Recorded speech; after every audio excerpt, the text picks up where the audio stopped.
All right, so today I want to talk more about the People's Party of Canada and some other stuff too, but specifically, the People's Party has been labeled, very predictably, anyone would have predicted it, but as this racist, white nationalist party in Canada.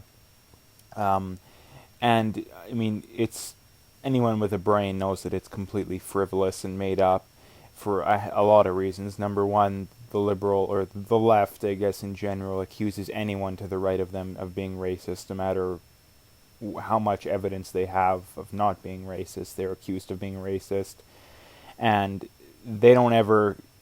They always look the other way when actual racism, is going on within their own ranks. So, um, accusations of racism in politics nowadays, like I said, I've said it before and I'll say it again, 99% of the time are just completely for political gain.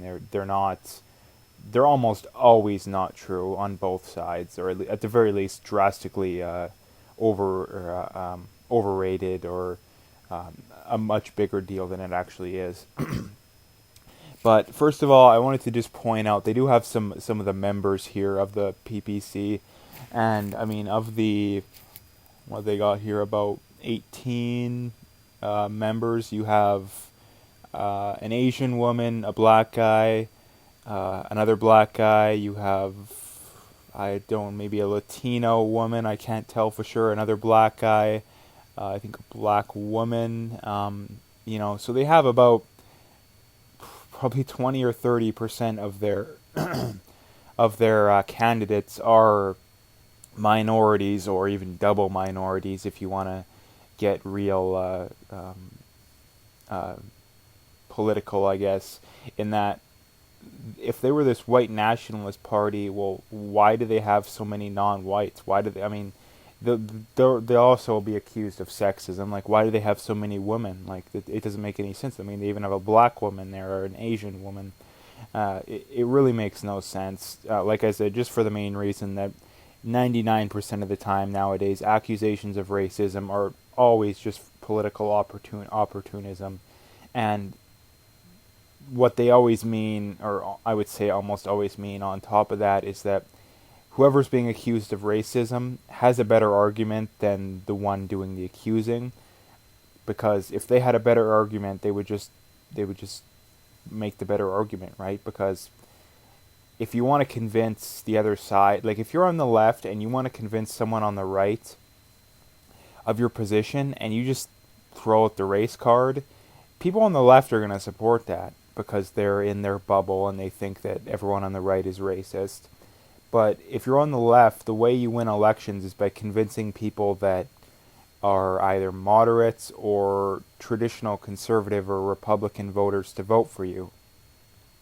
And the way you do that is to think like them, because the left is going to vote for you no matter what.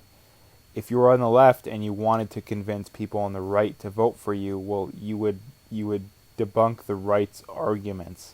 Most of the time they can't do that, which is why they resort to identity politics and accusations of racism and whatnot. But that's basically the point I want to get across here, is that if the PPC was this horrible white nationalist party, then why do they have so many minorities? Why do they have so many women? It makes no sense. So, just wanted to point that out. In that, the conservatives in Canada have been accused of that too, but I think that's literally just Canada, not in the same way, but Orange Man bad stuff in Canada, that the conservatives under Andrew Scheer are the farthest to the left a conservative party has ever been in Canada. And honestly, he could run as a Democrat in the U.S., and I don't think people would question it as long as he had a D next to his name, and he would have always been a Democrat. I would bet that probably 90% of traditional leftist voters wouldn't question anything in his platform. Like, he's fully on board the LGBT radical left agenda. He's fully on board climate change.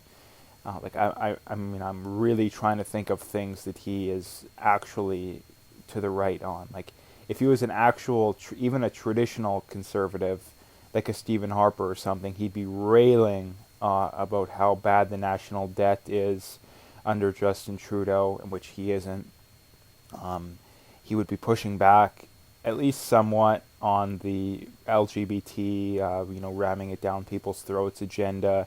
He would be pushing back on climate change. Not saying that he would completely deny it, whatever you want to call it, but he would be pushing back on it. But that's kind of the state of politics in Canada, in the world nowadays. That the most rational people tend to be the ones that are attacked the most, which is another thing that I'm just thinking of it now, that if you were looking at a political election in a country that you had no idea what was going on, you didn't understand their politics or anything, the person who's being attacked the most, more than likely, would be the person you'd want to vote for. I mean, look at the last U.S. election.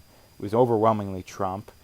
The Canadian election, I'd say it's still majority conservative, but it's close for Trudeau. But that's very deservedly so. I mean, you look at economic numbers under Trudeau; they're at all-time lows. I mean, unemployment is pretty bad. He hasn't really added jobs. He promised to balance the budget, which he hasn't even came close to doing that. He legalized pot, but it's not really, technically it's legal, but it's still very restrictive.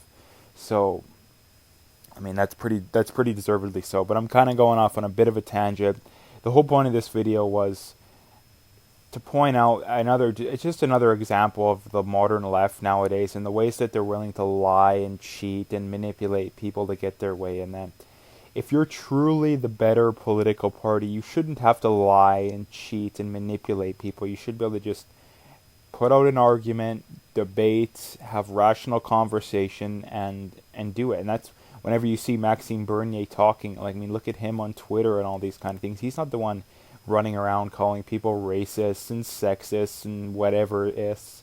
It's all, I mean, the left, everyone on the left is doing that. You have Justin Trudeau basically competing to see if he can beat himself on that one, and then even Andrew Scheer is kind of too much of a, I don't know the best way to put it. The best way to put it, I think he's kind of a milquetoast, vanilla, boring, not willing to go out on a limb kind of guy. That, I mean, I think that he's clearly understanding the fact that if he goes out on a limb, he's going to be similar to Trump, and that you're this horrible racist. You're not going to be able to go out in public, all this kind of stuff. So, I'll leave it there. I think I've got the point across pretty good. So, if you like the video, make sure to hit that like and subscribe, and stay tuned for more.